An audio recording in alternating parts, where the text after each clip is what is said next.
लेकिन बिहार के 18 जिले जहां से 121 सीटों पर पहले फेज की वोटिंग हुई। पहले फेज में 9 बाहुबलियों की किस्मत भी ईवीएम में कैद हो गई। बाहुबलियों की सीट पर सबसे ज्यादा वोटिंग गोपालगंज कुचायकोट में हुई, तो वहीं सबसे कम वोटिंग ब्रह्मपुर में हुई।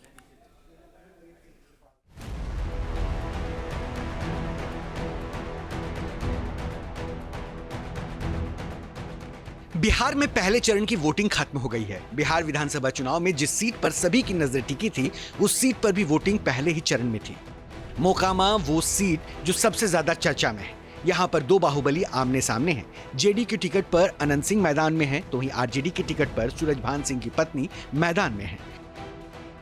मोकामा सीट पर शाम 6 बजे तक 62.16% वोटिंग हुई है। मोकामा सीट की चर्चा बिहार में ही नहीं हो रही, बल्कि बिहार से बाहर भी मोकामा सीट चर्चा का विषय है, क्योंकि जिस तरह से मोकामा सीट पर 2 बाहुबली टकराए हैं, उससे मोकामा का मिजाज काफी गर्म है। मोकामा में दुलार चंद यादव की हत्या के बाद से सियासी पारा और भी गर्म है। आरोप सीधे अनंत सिंह पर है। केस दर्ज होने के बाद अनंत सिंह को जेल भेज दिया गया, जिसके बाद इस सीट का सियासी समीकरण और भी बदल गया और अब ये सीट को लेकर चर्चा और भी हो रही है। सवाल यही है कि क्या अनंत सिंह चुनाव जीतेंगे या फिर सूरजभान सिंह की पत्नी वीणा देवी मैदान मारेंगी। वैसे पहले फेज में केवल मोकामा ही हाई प्रोफाइल सीट नहीं है, बल्कि पहले फेज की वोटिंग में कुल 121 सीटों पर मतदान हुआ। पहले फेज में 9 बाहुबली चुनावी मैदान में है। सिवान, जो शहाबुद्दीन के नाम से जाना जाता है, सिवान के रघुनाथपुर सीट से शहाबुद्दीन के बेटे ओसामा आरजेडी से चुनावी मैदान में है। शाम 5 बजे तक सिवान में भी 51.18% मतदान हुआ। जाहिर है सिवान की रघुनाथपुर की इस सीट पर भी बिहार के लोगों की नजर है, क्योंकि शहाबुद्दीन की मौत के बाद से परिवार से कोई भी न संसद पहुंच पाया और न ही विधानसभा। लिहाजा ये चुनाव तय करेगा कि शहाबुद्दीन के विरासत वाली सियासत में कितना दम है।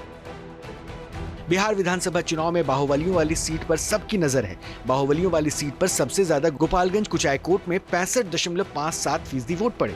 यहाँ से बाहुबली और जदयू उम्मीदवार अमरेंद्र पांडे मैदान में है, तो वहीं दानापुर विधानसभा भी सुर्खियों में है। यहाँ भी अच्छी वोटिंग हुई है। यहाँ से बाहुबली और राजद उम्मीदवार रीतलाल यादव चुनाव लड़ रहे हैं। रीतलाल यादव फिलहाल भागलपुर जेल में बंद हैं। उन पर 50 लाख रंगदारी मांगने का आरोप है।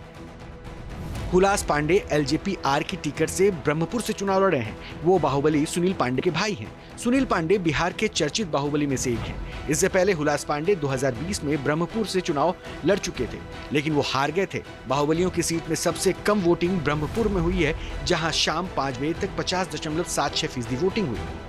सोचिए, बिहार विधानसभा चुनाव में कैसे कैसे लोग माननीय बनने के लिए चुनाव मैदान में हैं और दोनों पार्टियों के नेता क्राइम पर जीरो टॉलरेंस की बात कर रहे हैं। क्या ऐसा मुमकिन है कि जिन माननीयों पर हत्या हुई, मर्डर और फिरौती जैसे संगीन इल्जाम हैं, वो क्राइम कम करने में मदद करेंगे, या फिर क्राइम और पॉलिटिक्स का कॉकटेल बनाकर अपनी किस्मत ऐसे ही चमकाते रहेंगे और बिहार की जनता पिसती रहेगी। Team news nation. जहां भक्ति है हर शब्द में, कथाओं में छुपे हैं दिव्य रहस्य और ज्योतिष देता है जीवन को दिशा। धर्म से जुड़ी हर बातों को जानने के लिए हमारे चैनल स्तुति को सब्सक्राइब करें। चैनल पर जाने के लिए इस लिंक पर क्लिक करें।